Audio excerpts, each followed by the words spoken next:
Hopefully, I can motivate some of you guys to start doing more resistance training and that kind of thing. And I'll give you some basics.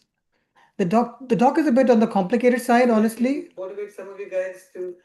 So, you can always just go back on the talk if you need a recap on anything at all. And if anyone needs to ask any questions, then just feel free to just unmute yourself and ask the question, or you can just raise your hand on the Zoom and ask the question. I see Miss Riley is joined as well. I can see Safana is there as well. Excellent. So we can start the talk. Okay, let's start the talk. I'm just gonna pin myself, and I'm gonna spotlight myself. Okay.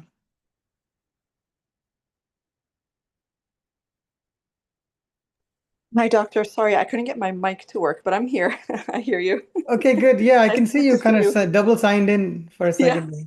yeah. Okay, Sorry about that. good, good, good. Yeah, so today's talk is all about exercise.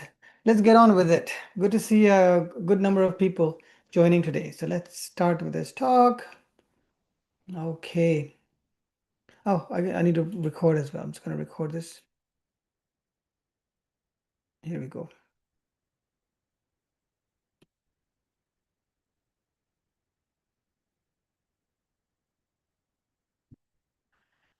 All right. So this is the blog. It's called Beginner's Guide to Resistance Training. Uh, and so if you need to recap, then this is the blog to go back on if you need to recap. There's a video as well, which talks about a lot of these concepts on my YouTube channel. And there will be more videos coming up as well. So if you need a recap, you can read the blog, you can watch the video. Now, just to remind everyone, building muscle is one of the most important things you can do for the purpose of metabolic health, but it has other benefits as well. If you have stronger bones, you're less likely to break your bones. It's going to lead to more independence.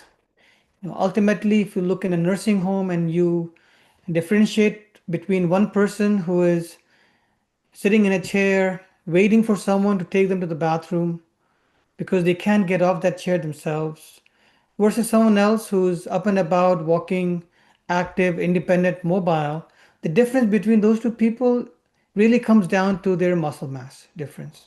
The person who's independent is more muscular and stronger.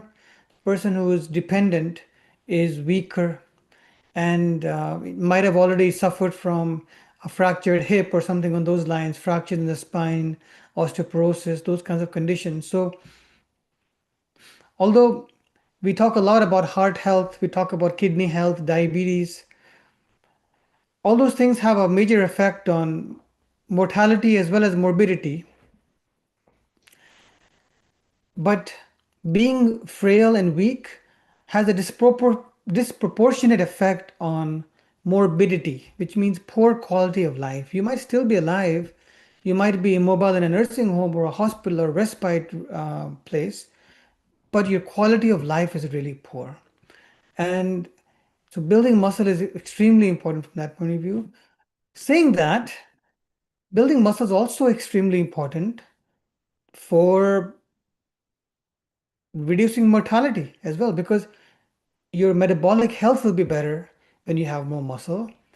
And secondly, a lot of you might not know this, but if someone breaks their hip, has a fall and breaks their hip, their 6-month mortality is even worse than cancer. The chances that they'll almost half the people will have died within 6 months. And in a lot of cases, it wouldn't be directly associated to the fracture. It would be related to the immobility, possibly a blood clot or other kinds of factors. But just to say, if you become frail enough to fall and break your hip, that means that you could be nearing the end of your life. There's actually a 50% chance of dying in the next 6 months. And so it's really important to maintain your strength as we get older. And today we'll be talking about how to improve strength, how to increase muscle mass. Now, when we are trying to increase muscle mass, there are some bodybuilding jargon that we need to be aware of. And so I'll just quickly go through those with you. And this just allows me to use this jargon without having to explain myself every single time. So when we say reps, that means repetition. That means the number of times you perform a movement. So for example, if you're doing biceps curls, if you do it 10 times, that's called 10 reps, repetitions. Now, if you're, we often have something called the rep range. What kind of rep range are you in? And for hypertrophy, hypertrophy means building muscle. The kind of rep range we often recommend will be, say, anything anywhere from 6 to 16 reps would be the hypertrophy rep range. But generally speaking, if you're someone who is frail or at risk of injury, or you've had previous injuries in the past, it's completely fine to use lighter weights and use a higher rep range. Because as long as you use the same amount of volume and you practice some degree of what's called progressive overload, you will still build the same amount of muscle. And I just use a whole bunch of more jargon, so I'll explain that to you as well. So when you do when you do some repetitions, and then you stop because perhaps you're coming to failure, that is called a set. For example, you could be doing a set of 10 reps, or you could be doing a set of 16 reps, for example, repetitions. One rep max is the amount of weight that you can lift for just one rep, the maximum weight that you can lift. And so this is something that we use to denote intensity of training. For example, if you're quite fit, if you're not very high risk for injuries, then you could be training at 60 to 80% of your one rep max. So for example, if the maximum weight you can lift is, let's say, 100 pounds, then 60 to 80 one rep max would be 60 to 80 pounds. But if you are prone to injury, or you've had previous injury, then you could always go lower than that. You could go 40 or 50% of your one rep max and increase the volume by increasing the total number of reps. And so that's the next definition I want you to be aware of: volume. Volume of exercise is the total amount of work you've done, which mathematically is the total number of sets multiplied by the total number of reps, multiplied the total amount of weight that you lifted. And so you can actually equate for volume by changing these things around. If you want to lift less weight, you could always increase the number of reps in the sets, and you could also increase the number of sets and still get the same amount of volume. And there is good evidence that provided the volume is equated, you will build this a same amount of muscle.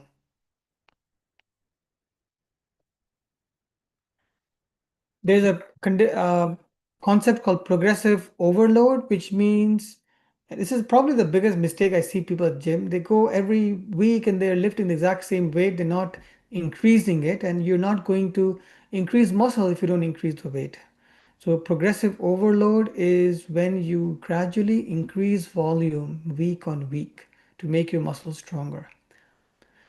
Supersets is a kind of a more advanced kind of a technique where when you decide the split that you're going to do for exercise, you can design the split in a way that you're doing two exercises alternating, which are very different muscle groups, which gives one muscle group rest while you do the other exercise.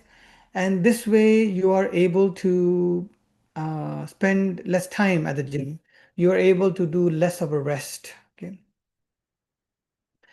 We should talk about rest really quick. So, our ideal rest period would be about 1.5 to 3 minutes, okay, between sets. Now, so if you do a set of, let's say, dumbbell curls till failure or near failure, and then you should probably then just rest for about 1.5 to 3 minutes. So, where does supersets come in? Supersets comes in if you did not rest for that period of time, but then moved on to do another exercise which will give it rest at that time. So for example, you move on to do some crunches. and then you come back to do some curls again, and then you go back to do some crunches. That's called supersets, and it's just a time-saving technique. What's failure? Failure is exercising to a point where you can't do it anymore. You hit fatigue. So you cannot complete a full rep with good form. What's good form? When you do any exercise, you want to keep your whole body still. There is a certain way of doing exercises. Of course, you can go on YouTube and you can look up good content from people like Jeff Nippard, for example. He wrote a book called, I think it's called Muscle Ladder by Jeff Nippard. He's actually a Toronto-based guy. So, you can watch their videos and you can get really good, uh, even like free YouTube videos on good form for these exercises and how to do these exercises. And it's really important to maintain your form to avoid injuries, avoid doing what's called ego lifting. Ego lifting is like you want to lift that weight no matter what. And so you're moving around, shaking around. Number one, that doesn't give you ideal muscle growth because you're not isolating that muscle well enough. You're using a whole lot of other collateral muscles to lift that weight. And secondly, there's increased risk of injury as well when you do ego lifting. So try to avoid ego lifting, maintain good form. And there's one more concept that you should know about called reps in reserve, which means, for example, if you're doing 9 sets or 5 sets of an exercise, you might not go to failure at every single set. You might reserve that for the last maybe 1 or 2 sets at the end. And before that, you might keep a few reps in reserve, which means you finish the exercise 1 or 2 reps before you would have hit failure where you could not do anymore. That's called reps in reserve. And of course, how many reps you keep in reserve and also how much intensity you have, which means percentage of 1 rep max, depends on kind of how fit you are, how prone you are to injury. If you are more prone to injury, you want to do less intensity, you want to do more repetitions, and you want to also keep more reps in reserve. Okay? Uh, so I know that was a lot of jargon. Before we carry on, any questions, anyone, before we go on to the next section? I know there was a huge amount of gym bro jargon there for you guys. Any questions? You got a few more people joined. You got Prajita joined, Nicola joined. Good to see all of you. Yeah, good to see you. Mr. Gramanis, who's I know he's got a personal trainer. He's raising his hand. Mr. Gramanis, please go ahead. We didn't talk about how much time we should be spending in the gym, doctor. Would it be sections of half an hour and then lifting weights, 45 minutes? What would be a good time frame for beginners like us? Yeah, so that's the next section coming up. But yeah, for most people, there are a few ways of doing this. Let's say to build muscle, what's most important is there are a certain number of sets of an exercise that you need to get done in a week. And typically, most people would say you need to do at least 9 to 10 sets of that exercise. Okay. Now, it's literally impossible to do 9 sets of an exercise at the gym in one day. I mean, you could, your last few sets would not be very good. And also, I mean, you wouldn't be able to do any other exercise if you're doing 9 sets of one exercise. And so most people would divide it up into a few days. Most people would divide it up into 2 or 3 days. There's also one more alternative way of doing these sets. One way to do it is you're doing 3 sets of each exercise of that exercise and you're doing it 3 times a week. And that would typically take you anywhere from 30 to 45 minutes at the gym or in your home basement. The other way to do it is not to do it in one go, and that's what we call exercise snacks. Where let's say for you, for example, you work from home and you decide that before breakfast, before lunch, and before dinner, you're going to do uh, 1 set of squats, 1 set of crunches, 1 set of push-ups, and 1 set of pull-ups, for example. Or maybe you might use resistance band or a dumbbell or a barbell or something like that. That's called an exercise snack. You're not doing those 3 sets in one go. Instead, you're doing those three sets divided up into in the house in chunks of 10 to 15 minutes. So you can do it like that as well. But the total amount you want to, volume you want to reach at the end of the week is about 9 sets of an exercise to achieve muscle growth. Yeah. Nicholas got a question. Please go ahead. Sorry. Thanks. I was watching something on YouTube or TikTok where they were doing exercises and they were speaking about persons who has mobility issue or not able to lift weights. We could use the resistance bands Yeah, instead if we're not able to use the lift the weights. So that's right. So when I say push weights, I don't literally mean pushing weights.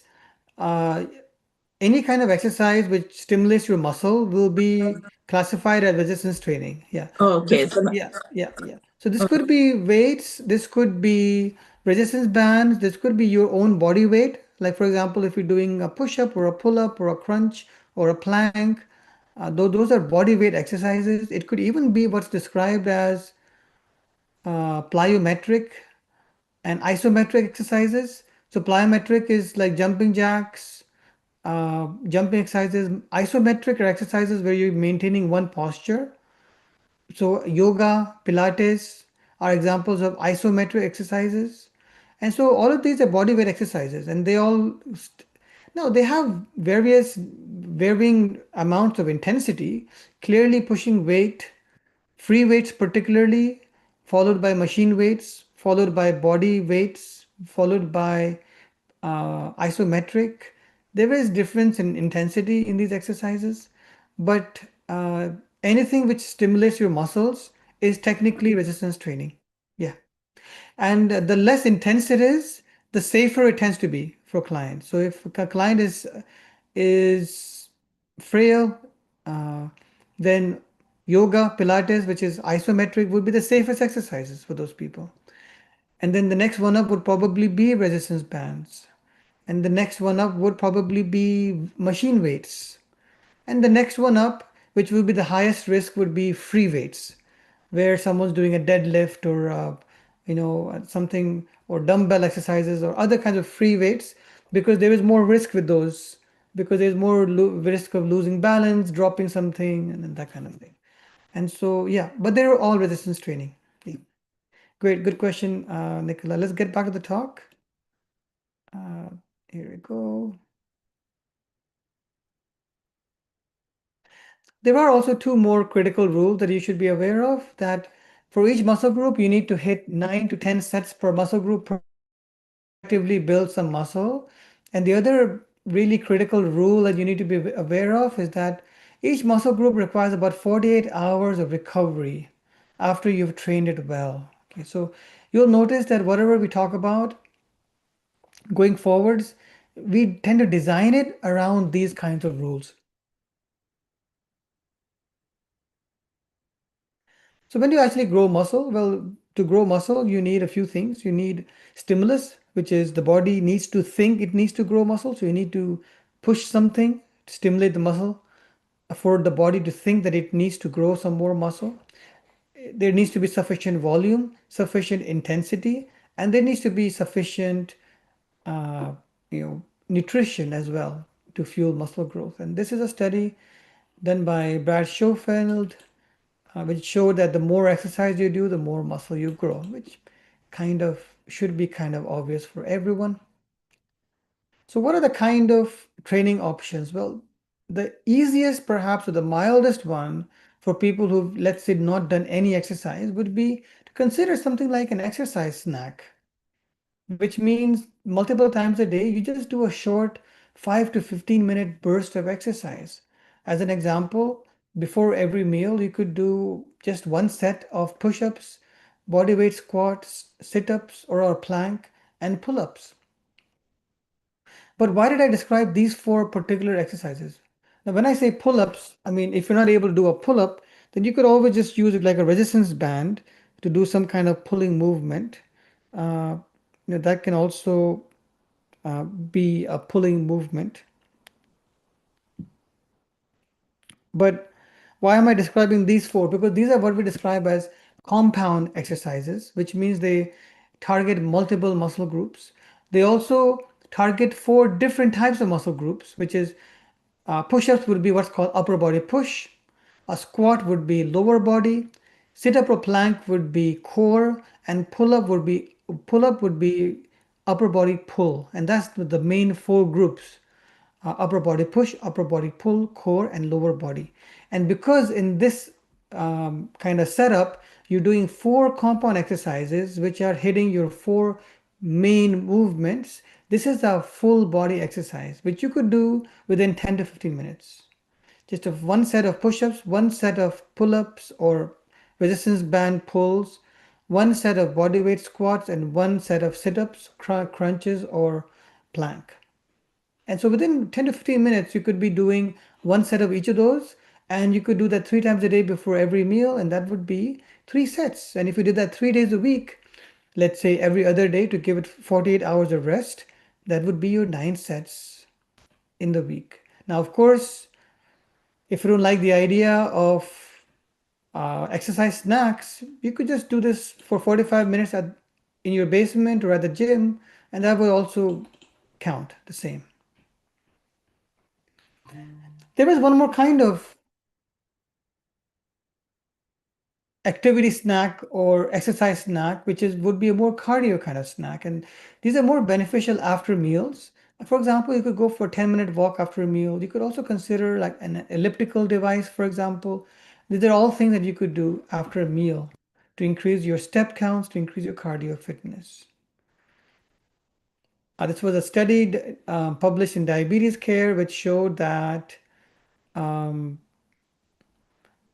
one group did a 30-minute walk and the other group did a 10-minute walk after each meal. So again, 30-minute walk in total, but 10 minutes after breakfast, lunch, and dinner.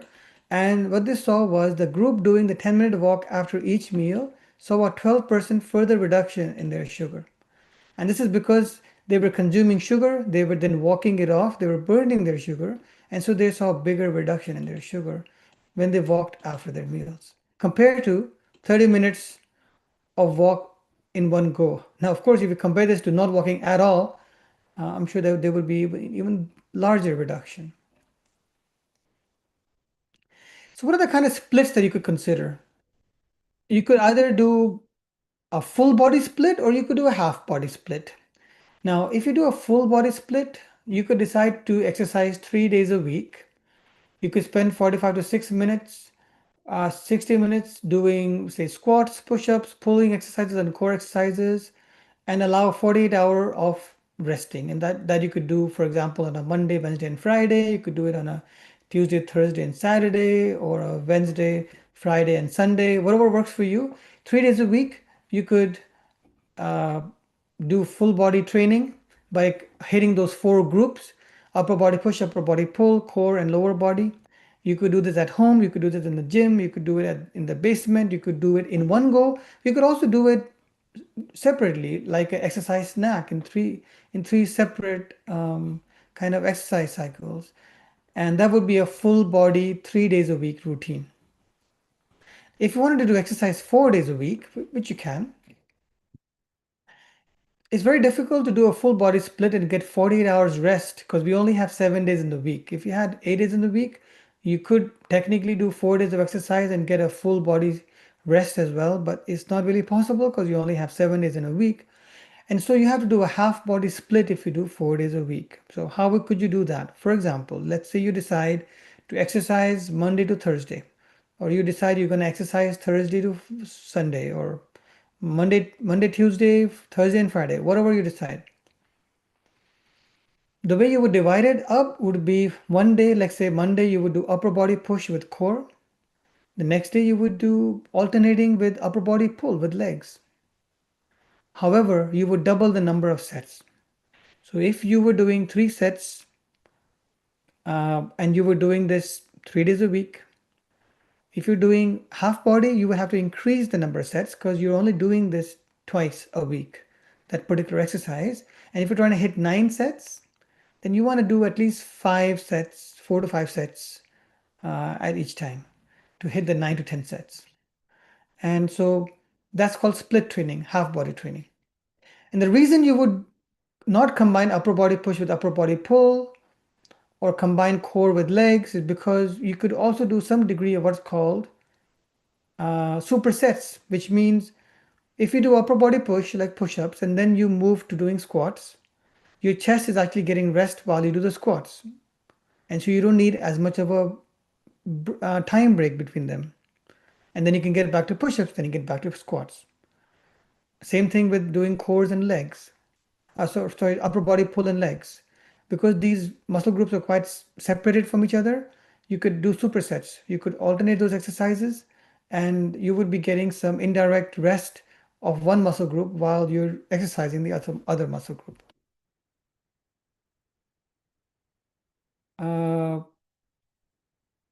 I'm just thinking when I should do the questions. Let's do some more questions now. I know it's a very intense kind of a talk today. A lot of jargon, a lot of gym bro stuff, a lot of technicalities. Let's have a few more questions, guys, to break it up.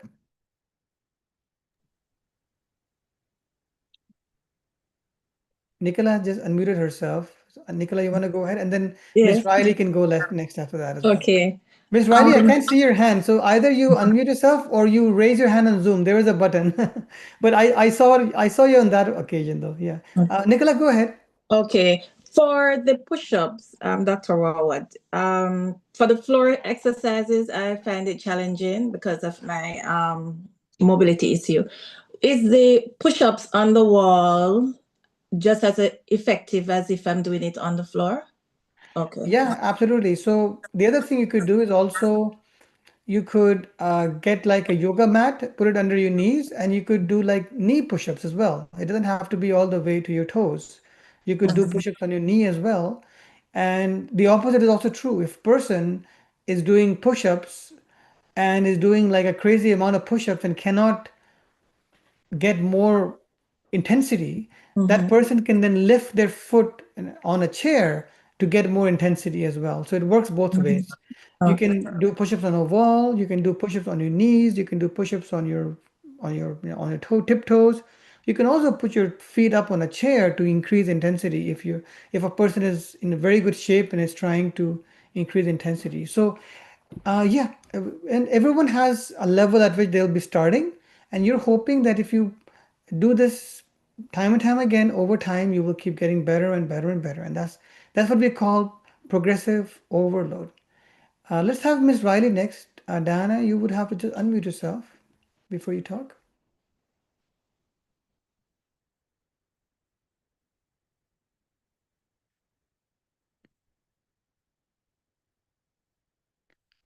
You're still muted. You need to press the screen, and then there will be on the bottom left, there should be this microphone button.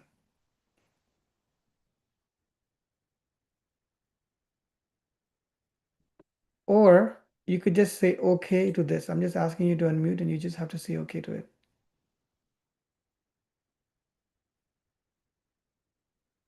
Oh, not sure what's happened there. Dana, you figure that out. Just press the button and then this microphone's on the bottom left, okay? But Natalia, you can go ahead in the meantime. Sure. Do you have any app that we can use to follow those? Like we can create the sets and the repetitions, and then we can just like take off or something to make it easier? That's a good question. I don't have an app. I would be very rich if I had that kind of app.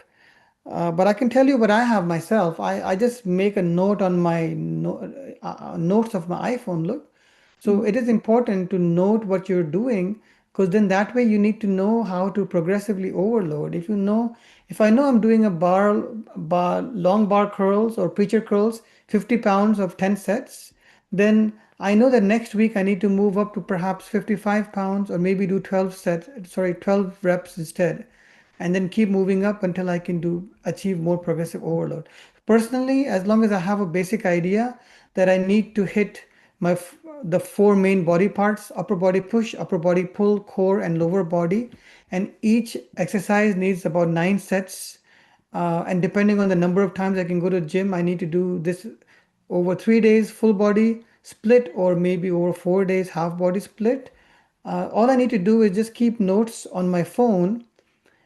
Keep a note of how much weight you're pushing, what the name of the exercise is, and how many reps you're doing, so that next week you can go back to your notes and decide how you're going to institute some progressive overload, which means how you're going to increase the volume of exercise.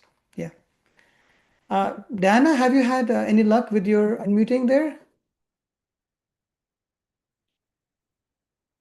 You should get a sign coming up saying, I'm asking you to unmute. You just have to OK it. You just got to press the OK button there.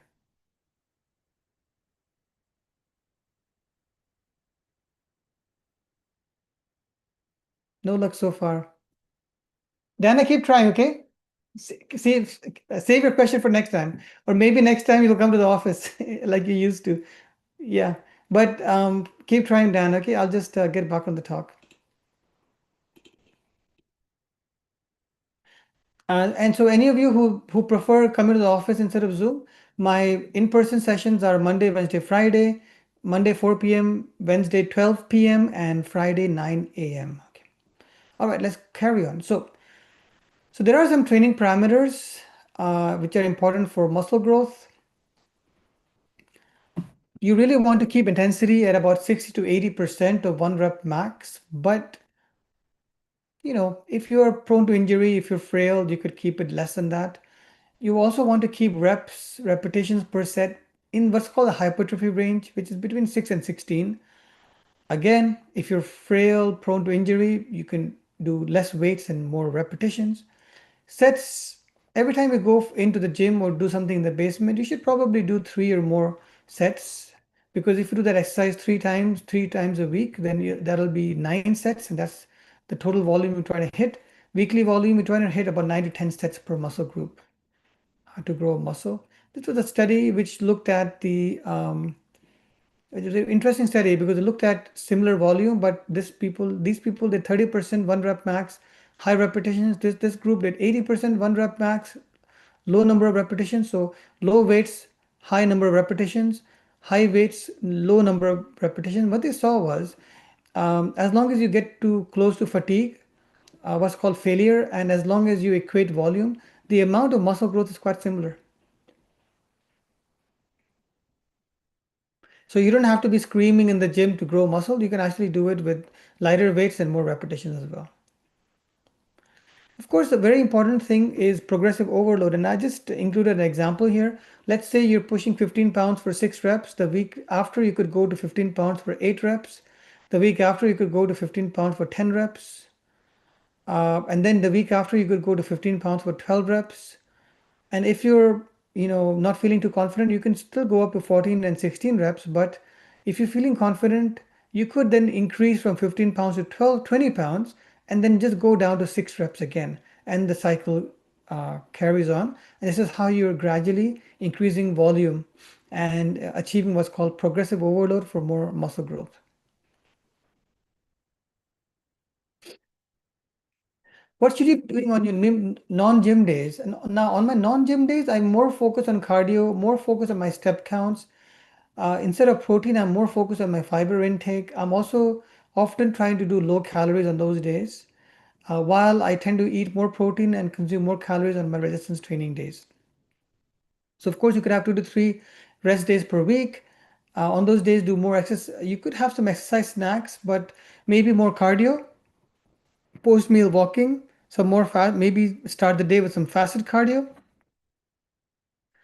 So I like to split up my week into my 3 or 4 gym days and then 2 or 3 rest days, which are more focused on cardio days. Nothing too extensive, because those are often my low calorie days as well. But just, getting your steps in and maybe using the elliptical or something like that. Something gentle. Next, we will talk about nutrition. Okay. Now, one of the most important things for growing muscle is protein intake. Protein intake can be anywhere from 0.8 to 1.6 grams per kilogram per day. But if you are doing resistance training that day, so that's one of your 3 or 4 muscle building days, you really want to aim for the upper end of that, closer to 1.6.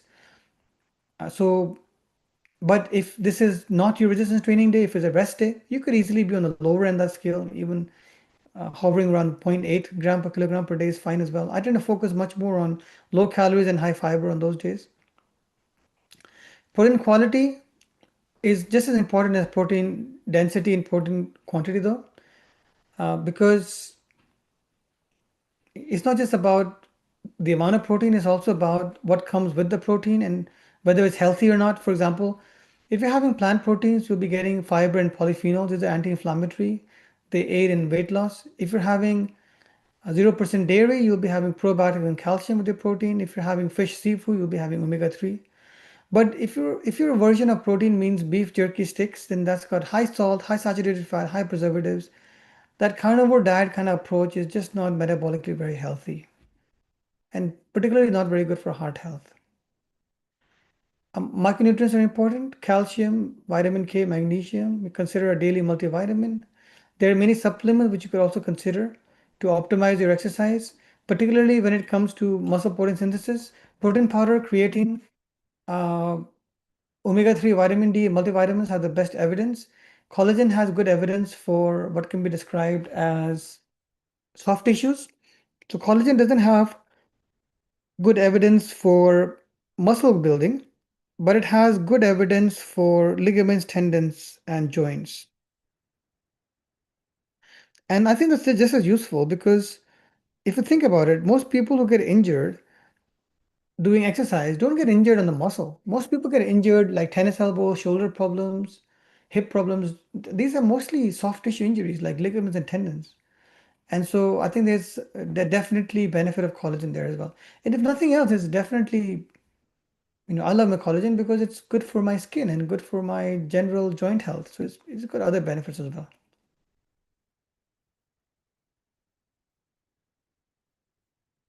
Let's quickly just go through supplements on my other blog, which is here, a separate blog. So let's quickly have a look at the supplements that you could consider. I really like this plant protein powder because it's also got a good amount of other good stuff. It's plant-based. It also contains vitamins, minerals. It contains 1.5 CFU, which is colony forming units of probiotics. So that's also a benefit of this. Women who are perimenopausal or menopausal or have trouble with PCOD, they could consider soy protein. But there's some additional benefit of soy, which is a phytoestrogen. So it kind of mimics estrogen, but not in a bad way, in a good way. It improves bone mass and improves insulin sensitivity. So soy protein can be particularly useful for women.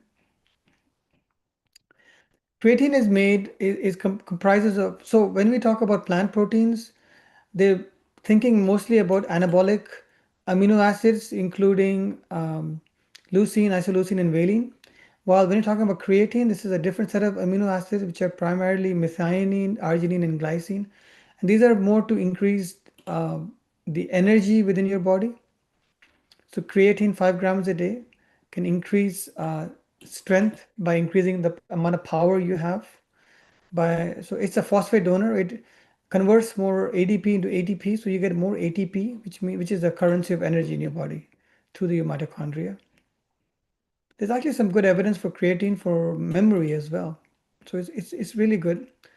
Omega-3 is also involved in muscle protein synthesis. I recommend the triple strength one, which you can get at Costco as well.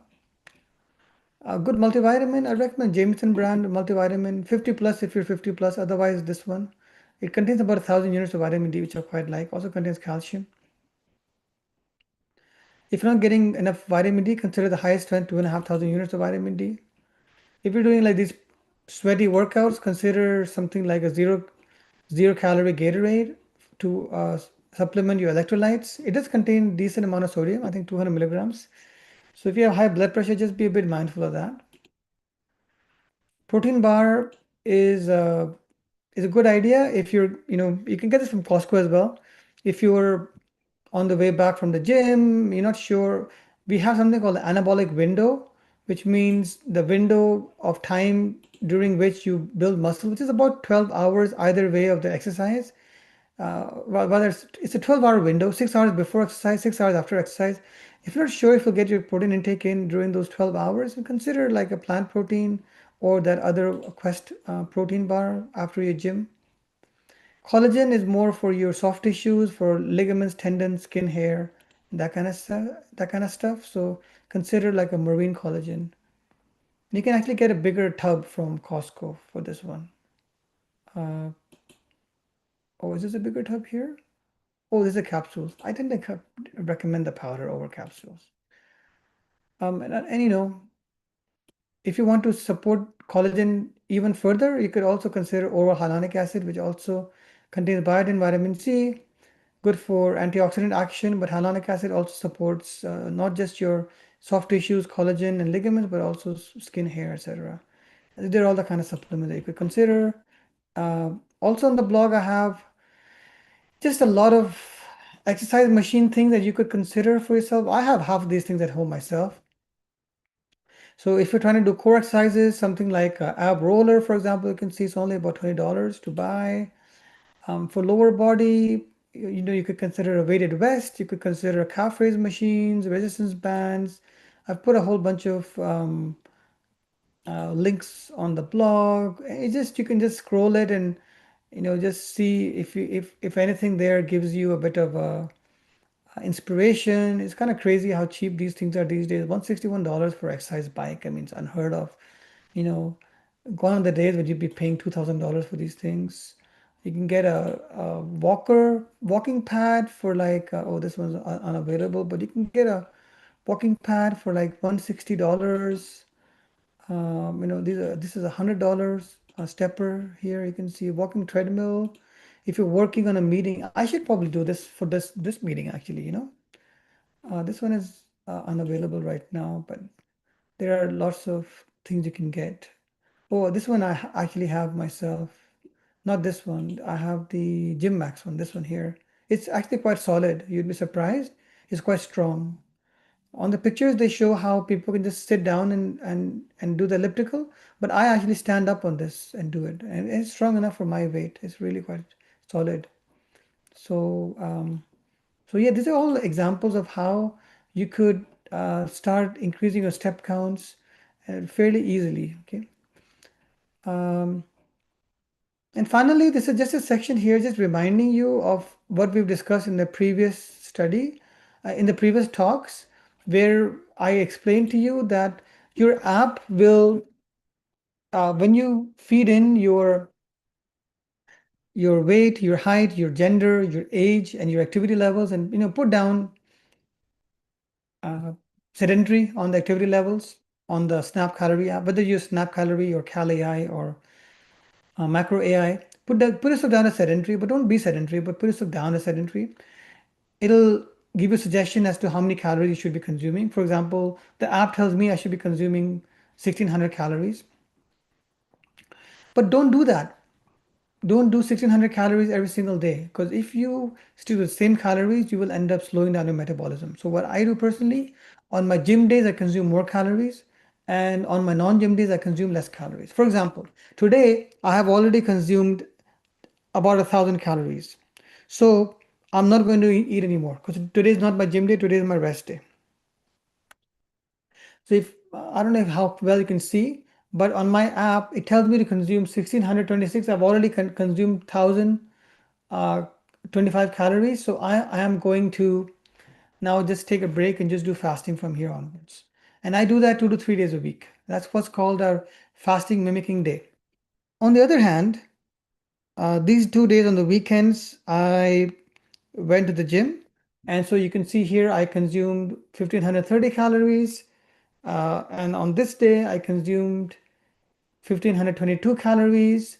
And so I consume more calories on certain days and I consume less calories. And my weight, especially water weight, swings up and down accordingly. You can see how it's swinging up and down like crazy. And the reason it swings like that is because you eat more, you have more carbs, you have more water weight, you gain more weight. But the daily fluctuation doesn't matter so much, because even if you're constipated, you will weigh more on the scale. You know, if you didn't sleep well, if you were stressed, even the time of the month, if you're having regular cycles, that can have an effect on the water weight. What really matters is what's happening at a 2 week kind of interval or like 4 week interval. So the weight will look like a snail, but as long as over a 2 week interval or a 4 week interval, you're seeing it going in a downward direction, that's what you're trying to achieve. And I do recommend that you don't stick to the exact same calories every single day. Instead, move it around. More calories, more protein on your resistance training days, fewer calories, more fiber, more cardio on your resting days. Okay, that's how you do calorie cycling. And I have a whole blog, and we had a whole talk on this as well on how to do calorie cycling. So we have about 12 minutes. Let's have some questions and answers. Plus, if any of you want to tell me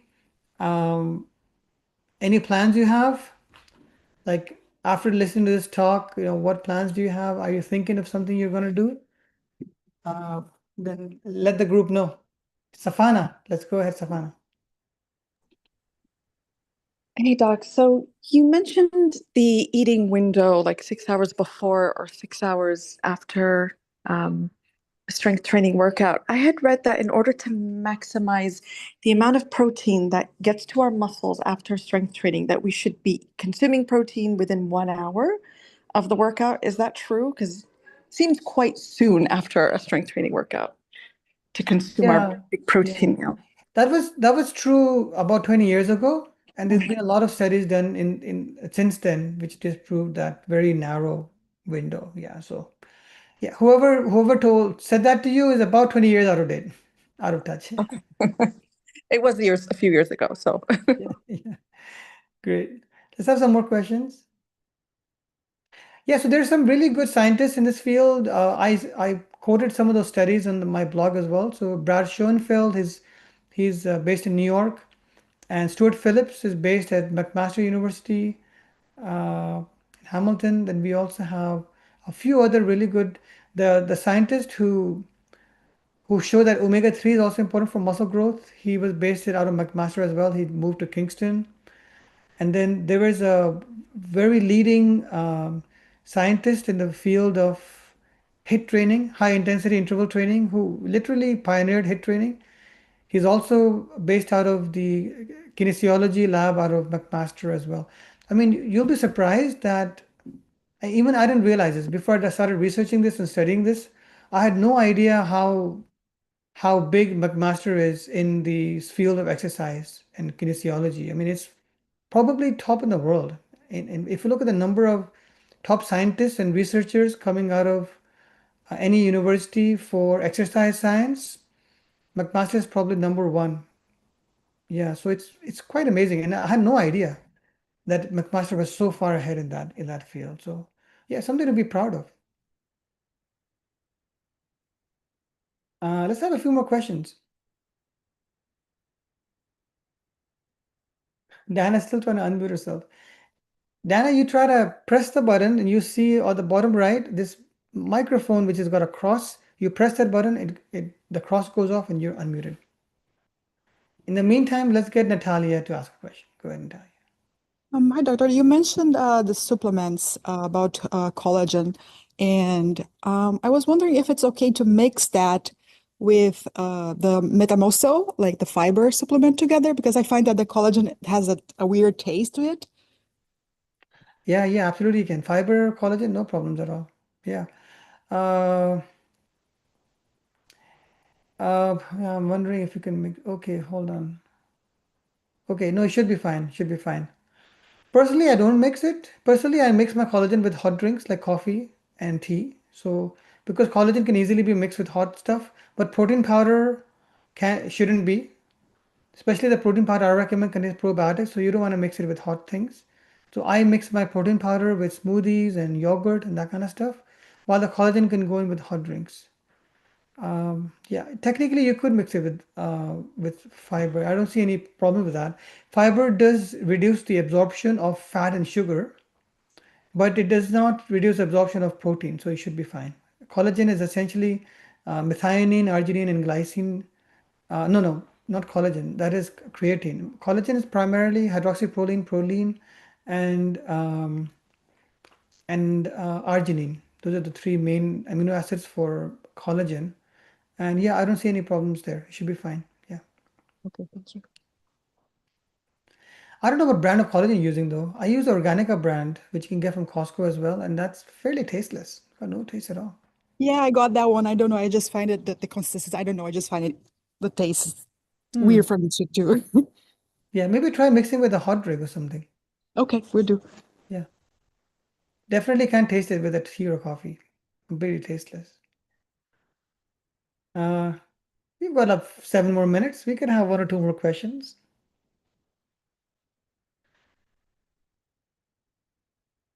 Dan, you want to try a quick double tap? Tap the screen, and then you look at the bottom left of your screen. You should have the microphone there. There are two buttons there. One's a video, the other one's a microphone. Maybe we can get someone else to ask a question. I don't know. Prajita has a question. Uh, Hi, doctor. So I was wondering what could be the safest heart rate we can have while we are doing the strength training or, you know, the aerobics, that sort of stuff, because mine is quite high, I would say. So I was a bit confused. Should I continue or should I take a pause, something like that? So I am using Apple Watch to find out the heart rate while doing exercise. Mm-hmm, mm-hmm. Yeah, okay, that's an interesting question. If your heart rate is very fast, that generally means one of two things. Either you are deconditioned, which means you're just out of shape. That's why your heart is struggling so much. The other condition is would be if you have some underlying medical condition, such as you're anemic or something like that. And particularly if you're anemic, then your body is lacking iron, lacking blood, and so it's struggling to push all the oxygen around. So it's generally one of those two things. Most people would say that the maximum heart rate would be, there are various formulas for this. Some people go by 220 minus your age. So for example, Prajita, if you're, let's say, I don't know, you're 36 years old, let's say, then you would do 220 minus 36, which is about what, 180, 184, something like that, is it? Or no, 194. So yeah, so that would be the maximum heart rate you should get to, about 194. But that's not really an exact science. Generally speaking, if you really fatigue yourself out, then just take a break. Don't overexert too much. Yeah. Just make sure your clothes are light and airy, and it's not like you're stifling yourself by being overdressed. Make sure you're well hydrated. Make sure you're getting some electrolytes in. If you want to have a good drink without adding a lot of calories, then it's quite useful to have that the 0 calorie Gatorade that was on my blog as well. That's quite a useful thing to have as well. Okay. Thank you, doctor. You're welcome. Edwin has a question. Edwin, go ahead. Hey, doctor, can you hear me? Yeah, I'm good. Yeah. Okay, perfect. In terms of the last question, I was actually one question came to mind when doing like um cardio or like heavy resistance training. What would be the optimal heart rate you can get? Yeah, so some people, resistance training is not for heart rate. Resistance training is just for lifting weights. We will talk about heart rate in the next talk because we will be talking about cardio and hit training in the next talk. So we will talk about heart rate in more detail at that time. And we also talk about something called heart rate variability in that talk as well, which is something else you can keep an eye on, and it can be a marker towards how healthy you are, your heart rate variability. So we'll cover that in more detail in my next week's talk. But generally speaking, if you do 220 minus your age, so for example, if you're 36 years old, 220 minus 36 would be 194. That's probably the highest heart rate you should be trying to hit, not higher than that. Yeah. Okay. But if your heart rate is going up very fast, very quickly, then you need to be mindful. Either you might be out of shape, like really out of shape, deconditioned, or it could be that you have underlying medical condition like anemia, lack of iron, for example, which could also be contributing to that. Right. Actually, for me personally, like it really never goes really that high ever when doing exercise. So I think, Well, you don't expect that with resistance training anyways. But if you were yeah. to run 2 miles, then you could definitely expect your heart rate to go up quite a lot with that, with Oh, cardio. absolutely. Yeah, yeah. All right, great. So let's have Nicola question. I think that could be the last question because we only have 3 minutes left. So Nicola, please go ahead. Okay. Just a quick one. For the electrolytes, I have the powder that I take. I usually just mix it as prescribed. But do you take it at a specific time, or is it okay? I just drink it maybe when I'm having lunch. I just have the glass and that is it for the day. But do you recommend that I take it at a specific time? Yeah, I think surrounding your exercise with electrolytes has some benefits. Personally, if I am playing tennis or something, or if I'm doing some cardio and I take an electrolyte before that, I feel more energetic when I have had the electrolyte because, having that potassium in the system, it just provide you some more energy as well. You definitely feel less dehydrated. You feel less tired. You tend to have more energy. And of course, if you sweat a lot and, I don't think anyone's going to be sweating anytime soon, but soon the hot weather is going to come, hopefully. And by losing sodium, you can, get electrolyte imbalances even. My son and I, we we often, play tennis like 35, 36 degrees Celsius even. We like challenging ourselves. So if it's minus 20, we'll go out for a walk, and if it's plus 36, we'll still go out and play tennis in like 3 o'clock in the afternoon, just to challenge ourselves. Uh, I don't know. I have this little, it might be a bit of a extreme mentality kind of thing, but I have this thing that, um, it may be something to do with my childhood. Part of my childhood was, I was actually born in Dubai. A lot of you might not know that. And part of my schooling was in Kuwait City as well. And so we used to play outside in 55 degrees heat in the afternoons. And so a lot of it, when I see people like, oh my God, it's 28 degrees Celsius, I hope I don't. I'm like, I used to be playing outside in the afternoons, like, and if it's minus 20, I intentionally go out for a walk if it's minus 20 as well. I just think it's a mentality thing, you just gotta make sure you wear the right clothes, make sure you have the right preparation, make sure you have your electrolytes. I'll often be carrying 2 bottles of electrolytes. Uh, Make sure you're dressed lightly, and the same for if you're going out in the cold. Make sure you have your gloves and your mittens and your uh, you know whatever you need to do to stay warm, but don't hide indoors because of weather, because whether it's people in Jamaica or people in India or people in the Middle East or people in the Arctic or people in Holland or Denmark or all these places, people don't stay home all day because of weather. And it's just a bit of an unhealthy mentality. If as soon as it gets below 15 degrees or above 25, you're just gonna stay indoors. That just doesn't lead to good outcomes health-wise. So I think maybe I just take a very extreme stand on that. But yeah, I can't even remember how I started on this tangent. But yeah, what I really meant was, yeah, electrolytes do help with energy and not getting dehydrated and not getting electrolyte Okay. imbalances. But just outside of exercise, it doesn't really matter whenever you take it.